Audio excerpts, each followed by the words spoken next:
అనంతపురం జిల్లాలో విష జ్వరాలు బెంబేలెత్తిస్తూ ఉన్నాయి. అనంతపురం ప్రభుత్వ ఆసుపత్రిలో తాజాగా మరో పసిపాప మృతి చెందింది. అధికారిక లెక్కల ప్రకారం ఇప్పటివరకు 150 మంది చిన్నారులు చనిపోయినట్లుగా తెలిసింది. గడిచిన 5 రోజుల్లోనే 4 చిన్నారులు మృత్యువాత పడ్డారు. అనంతలో శిశు మరణాలపై మా కరెస్పాండెంట్ శివారెడ్డి మరిన్ని వివరాలు అందిస్తారు. విష జ్వరాలతో అనంతపురం జిల్లా ప్రజలు పిట్టల్లా రాలిపోతున్నారు.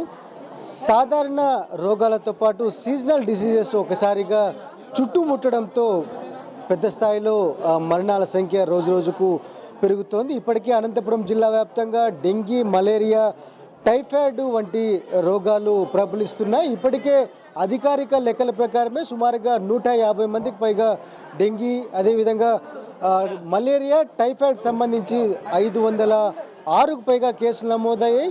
15 మంది పైగా మరణించిన వాతావరణం కనిపించింది. చూడొచ్చు, అనంతపురం ప్రభుత్వ జనరల్ ఆసుపత్రిలో కొద్దిసేపటి కిందటే 6 మాసాల పాప మృతి చెందింది.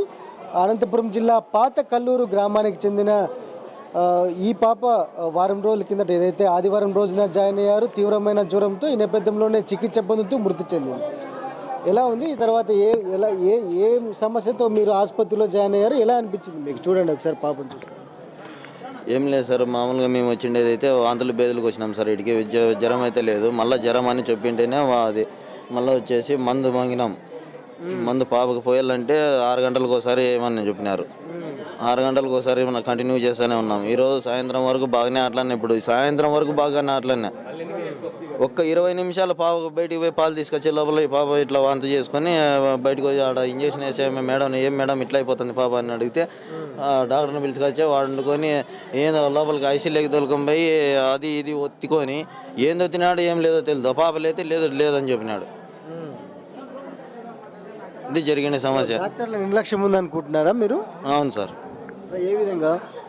నాకైతే తెలిసి ఇదే కదా సార్. అవునంటే వస్తున్నామని చెప్పినారు. మళ్ళీ రక్త పరీక్ష ఒకసారి చేపించినాక మొన్న చేపించుకొని వచ్చి చూపించిన నార్మల్ ఉందని చెప్పినాడు. మళ్ళీ ఈరోజు మళ్ళీ రక్త పరీక్ష పంపిస్తే ఎట్లుంటుంది అండి?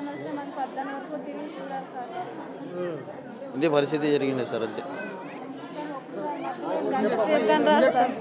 అసలు సరిగ్గా సిస్టర్ సార్ చూడాలి సార్, పిలిస్తే కసురుకుంటారు సార్. మీకొకరికే చూడాలా, ఎంతమంది చూడాలా? మేము నా టైం అయిపోయింది, నేను వెళ్ళిపోతానని, మీరు ఏమన్నా చేసుకోండి అని అంటారు సార్. వాళ్ళు బాగా చూడాలి సార్. మన్నగానే ఒక పాప ఇట్లా చనిపోయింది సార్. మా పిల్లడు ఇక్కడ స్నేక్ పాయింట్ ఇక్కడ ఉన్నాం సార్. హాస్పిటల్ 4 రోజుల నుంచి ఇక్కడ ఉన్నాము.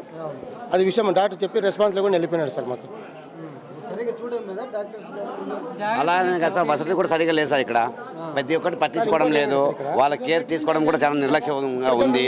ఇక్కడ ఒక పేషెంట్ మీద ఒక బెడ్ మీద 4 పడుకోబెట్టున్న పిల్లల్ని కేర్ తీసుకోవడం లేదు. చిన్న పిల్లలు పిట్టల్లా రాలిపోతున్న పరిస్థితి కనిపిస్తోంది. ఇప్పటికైనా ప్రభుత్వం స్పందించాలి. యుద్ధ ప్రాతిపదికన అనంతపురం ప్రభుత్వ జనరల్ ఆసుపత్రిలో కఠినమైన చర్యలు తీసుకోవాల్సిన అవసరం ఉంది. మెరుగైన వైద్య సదుపాయాలతో చిన్నారుల ప్రాణాలను రక్షించాల్సిన అవసరం ఎంతైనా ఉంది. వీడు రమాకాంత్ కలిసి శివారెడ్డి, సాక్షి న్యూస్, అనంతపురం.